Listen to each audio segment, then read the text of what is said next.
Hi there, welcome to Appy Chips YouTube channel.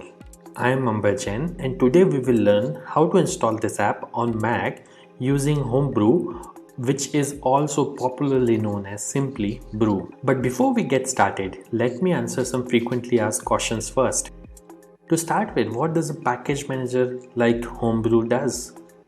Well, a package manager lets you install, uninstall or repair apps on your Mac. A package manager is very similar to App Store on macOS or Microsoft Store on Windows operating systems, except that a package manager uses commands that you type on Mac terminal to install or uninstall different programs.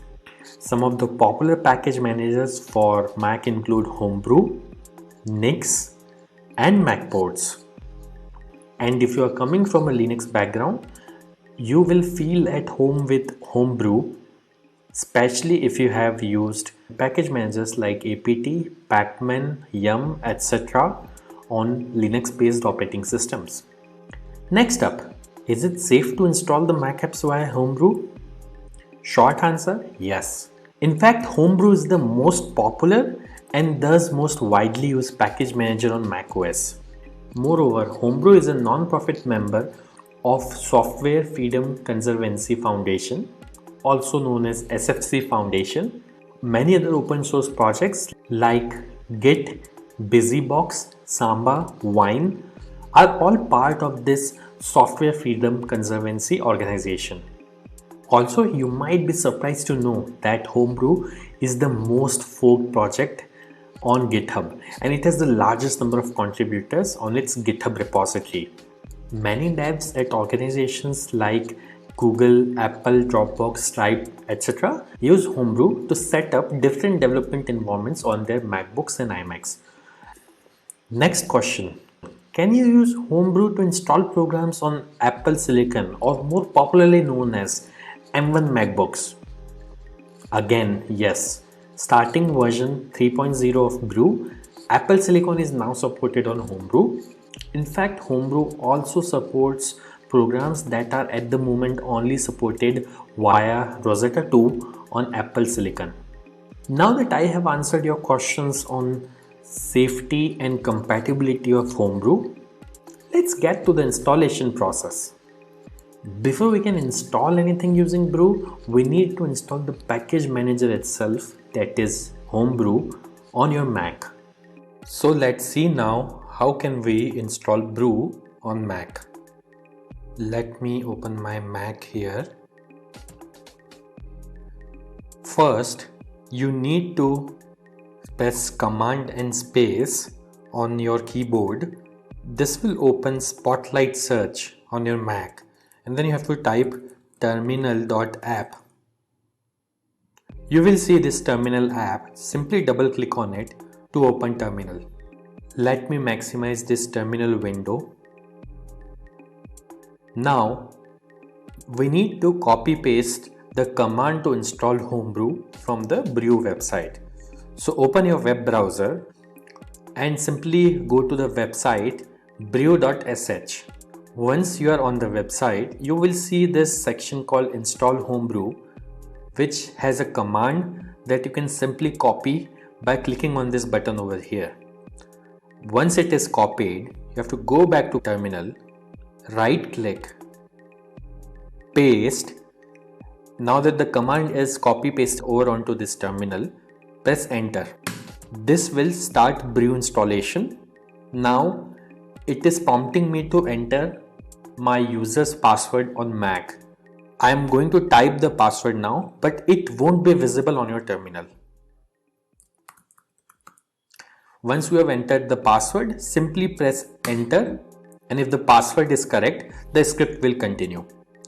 Now it is saying press return to continue the installation. I'll press enter here, and this will start the installation of Homebrew on my Mac. Let's wait for this to finish. As this message here says, installation successful. So that's it. Brew is successfully installed on your Mac now. Now before we proceed, I would like to highlight that Brew collects anonymous usage data via Google Analytics. As you can see on this page, if you want to opt out, you can simply run this command brew analytics off and press enter, which simply disables the anonymous usage data collection on your Mac. Now let's update the package database locally by pulling the metadata of the latest packages on a local map from the central brew repository. This should typically take less than a minute to complete depending on your internet connection speed. To do so, simply type the command brew update and press enter. As you can see, my local brew database is already up to date because I just installed brew on my system. Now to install the app, let's run the brew install command. Mind you, if during installation, if you're prompted to enter a password, enter your Mac user's password to continue.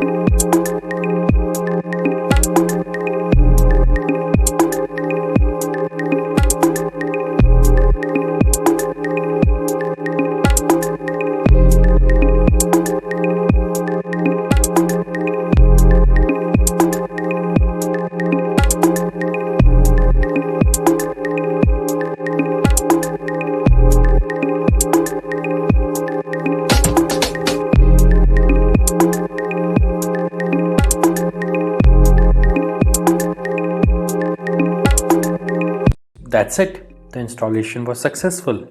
If this video was useful, don't forget to hit the like button. And if you faced any problems during the installation in this video, please leave a comment below and somebody from AppyChip team will reply back to you. If in future any app installed using brew stops working, then you can simply reinstall it using the command brew space reinstall space the name of the program. For example, I'll try to reinstall this program called Hello, which is already installed on my system. As you can see, it is downloading the program and it says reinstalling Hello, and now Hello is successfully installed. And if you want to uninstall any app installed using brew, simply run brew space uninstall space the name of the program. In this case, I will try to uninstall the program Hello, which is already installed on my system. As you can see, within a few seconds, it says the program is successfully uninstalled.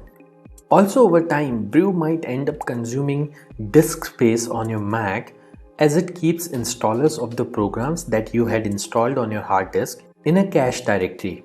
So you can use the brew space cleanup command once every 6 to 12 months to free up some space on your Mac. This command removes app installers and older versions of the packages only. It would not uninstall any of the apps that you have installed. As you can see, brew cleanup was successfully run on my system. So do subscribe to our channel as we have tutorials for installation of over 9,000 programs on Mac, which will come handy. If you need to install other apps on Mac in future, chances are that we have got it covered already.